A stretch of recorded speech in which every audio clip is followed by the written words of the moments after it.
মানুষ ভুল থেকেই শিখে, পরিণত হয় নাইম শেখে। ভাবতে পারেন একটু বেশি বলা হয়ে গেল, তবে যদি আপনি ঘরোয়া ক্রিকেটের নিয়মিত খোঁজ খবর রাখেন, এমন উপমা নিশ্চয়ই অতিরঞ্জিত মনে হবে না মোটেও, অন্তত রঙিন পোশাকে।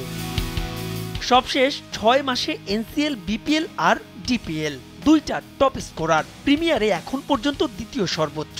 এ নাইম অপ্রতিরোধ্য। অফ স্ট্যাম্পে দুর্বল নাইম সিঙ্গেলস বের করতে পারেন না, স্ট্রাইক রেট অ্যাভারেজ মানানসই নয় আধুনিক ক্রিকেটে। কদিন আগেও কত বদনাম তার, সেই নাইমের বদলে যাওয়া দৃষ্টান্ত। সঠিক বল নির্বাচন, শর্টের রেঞ্জে উন্নতি, জানতে চাওয়া তারই কাছে কিভাবে। যখন ডোমিনেট করে খেলতে চাবেন তখন আপনার ডেফিনেটলি মাইন্ড সেট আপটা ওই লেভেলেরই থাকতে হবে যে আপনি কিভাবে খেলতে চান, আপনি ইন্টারন্যাশনাল ক্রিকেট কিভাবে খেলতে চান, ডোমেস্টিকে আপনার যতগুলি টুর্নামেন্ট আছে আপনাকে কিভাবে কাউন্ট করতেছে অন্য প্লেয়াররা।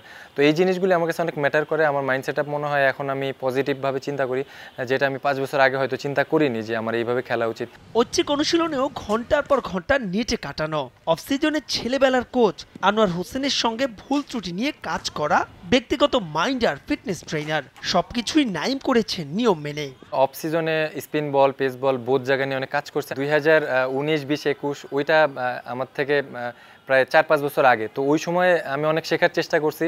আলহামদুলিল্লাহ, হুট করে একটা জিনিস শেখা যায় না। প্রসেস অনুযায়ী অ্যাজ এ ক্রিকেটার আপনি professional life, personal life both লাইফে আপনাকে অনেক বেশি ডিসিপ্লিন থাকতে হবে। তাই তো এবার আর পেছনে ফিরে তাকাতে চান না ফরিদপুরের নাইম শেখ।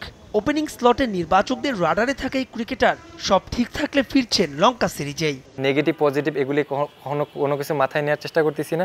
চেষ্টা করতেছি এখন ওয়েল ম্যাচুরড ক্রিকেট খেলার জন্য। 19-এ আমার ডেবু হয়েছে, এখন হচ্ছে 25। তো এতদিন ক্রিকেট খেলার পর আপনি যদি ওয়েল ম্যাচুরড না হইতে পারেন তাহলে এটা আমার নিজের ব্যর্থতা। তো আমি মনে করি এখন আমি গুড এনাফ, ওয়েল ম্যাচুরড।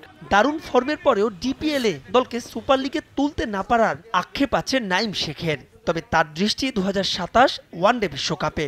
আছে জাতীয় দলে দেশি কোচিং স্টাফদের নিয়ে আলাদা দৃষ্টিভঙ্গি, সে গল্প থাকবে দ্বিতীয় পর্বে। এরা ছোটবেলা থেকে কিন্তু আমাদের দেখতেছে। মাহবুব রিমন, সময় সংবাদ, ঢাকা।